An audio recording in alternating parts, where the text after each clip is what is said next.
Hey guys, another book review from Alex over at Disney Coffee and Booktok. So this is a book review of Immortal Dark by Tigest, Girma.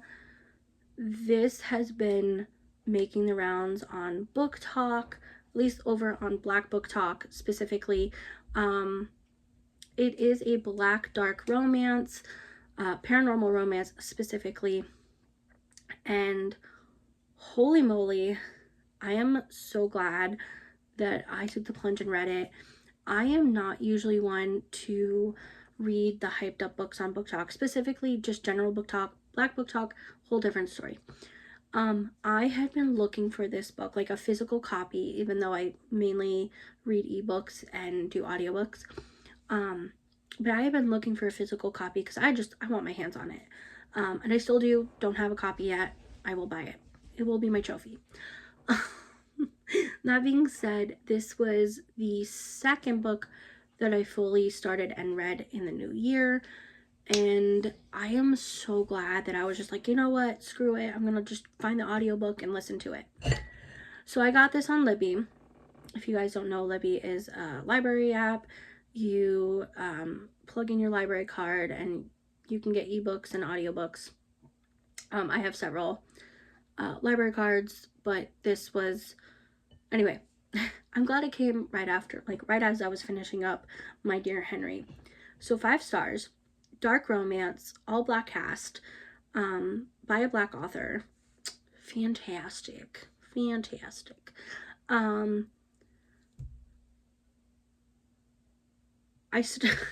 Like, you guys have no idea. I've been looking for a physical copy of this book for months. Okay, months, and I still can't find it anywhere near me.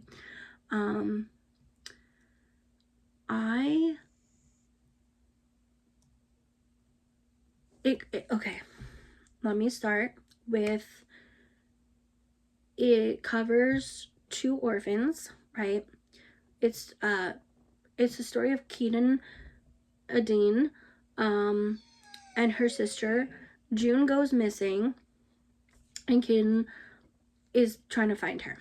And as Keaton is in the search of her, she finds out that she is inheriting a home in a secret, elusive society of vampires where their human bloodlines give power to the vampires, so forth, okay? And as she's, in order for her to gain the full inheritance, she has to complete school, and become like this companion to the vampire that's currently living in her home. So she decides to infiltrate this university, right? Mainly to find June because she thinks that someone, especially one of the vampires, took her. But she has no idea how deep in she is. Like, there is a secret, so it's a secret society within a secret society of vampires, and her friends are ending up getting murdered. So she's like trying to solve this while also still looking for June. She's fighting off the house, which kind of like, not quite like Encanto, but similar to, where like the house is kind of alive. Like, the house literally has rules. Excuse you. The dog is talking. He's so cute. Anyway, the house has rules, and it's like giving her nightmares where her sister seems to be alive and wanting her to kill people, especially kill the bad guys, right? Kill the vampire. Meanwhile, the vampire, she ends up like falling in love, and like they become friends, and he's trying to help. And this book just like humanizes him, and like there's a whole array of things. But it's dark, it's romance, secret society, fighting your inner battles, right? Like literally fighting your inner battles, looking for family, found family. There's a whole thing, right? Now, I absolutely adore this book. I really do. It's going to be a trilogy. I'm waiting for book 2. I have no idea when that's coming out. I will say that. When I hear updates, I will tell you guys, and I will read it, and then I will review it for you guys.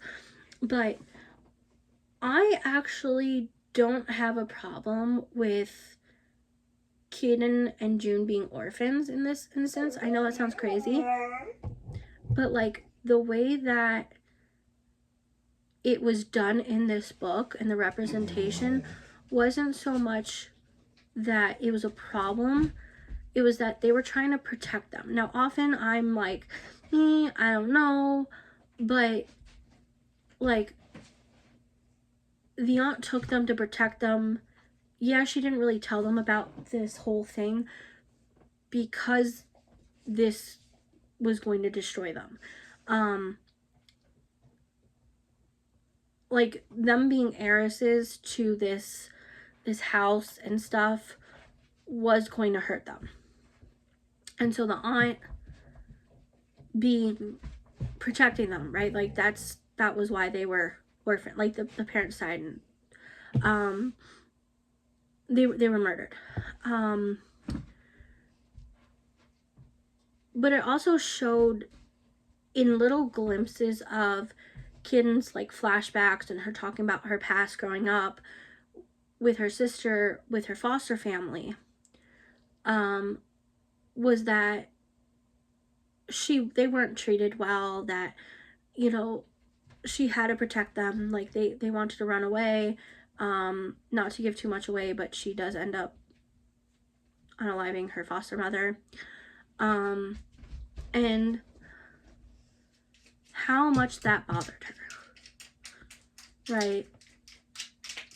How much it bothered her that she had to get to that point to protect herself, and she didn't want anyone else to go through that. But she also, like, losing her sister, even though her sister's alive, right? She knows her sister's alive, but losing her sister is a waking death, right? And I think that this book really describes that in such a way that, like, as adoptees, we often know our family is still alive somewhere out there, but like not knowing who they are, not getting to know them, not knowing our cultures and other things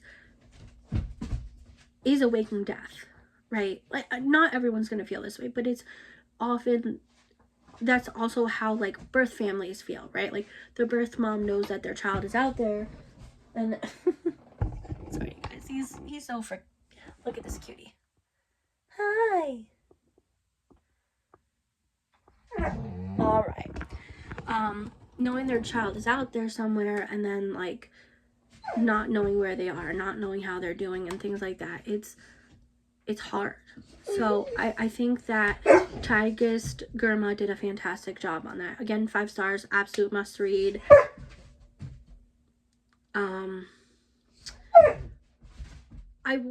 I would say like 1 star on Spice. It really doesn't go into that much, but it was, the banter between her and the vampire was fantastic. Like, I need that.